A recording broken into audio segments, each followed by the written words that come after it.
வணக்கம். ஜோதிடத்தில் இந்த வீடு வாங்கும் காலம், விற்கும் காலம், பூமி, மனை எதுவாக இருந்தாலும் பார்த்தீங்கன்னா 4ஆம் பாவம் தான். லக்னத்திலிருந்து 4ஆம் இடம்ங்கிறது சுகஸ்தானம்ங்க. அந்த சுகஸ்தானம் அப்படிங்கிறது வீடு, வண்டி, வாகனம், சொத்து, சுகம், தாய் ஸ்தானம், கல்வி ஸ்தானமும் அதுதான் சிறு வயது பாலகர்களுக்கு.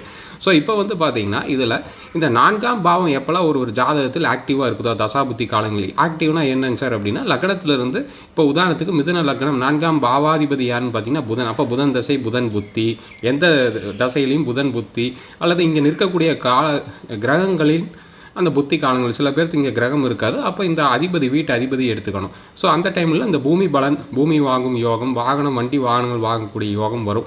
ஸோ அந்த காலம் மாதிரி இப்போ யாரும் வெயிட் பண்ணுறதில்ல. அந்த ஏர்லி 30s to 40s எல்லாருமே வாங்கிக்கிறாங்க. இஎம்ஐ ஆப்ஷன்ஸில் இருக்குங்காட்டி. அப்போ 4க்கு 2ஆம் பாவம், 5ஆம் பாவம் ஆக்டிவாக இருக்கும்போது வீடு கட்டும் காலம், 4க்கு 12ஆம் பாவம் விரயபாவம் ஆக்டிவாக இருக்கும்போது பூமி, வீடு விற்கும் காலம். நம்ம சேனல் சப்ஸ்கிரைப் பண்ணிட்டு பாருங்கள். நன்றி.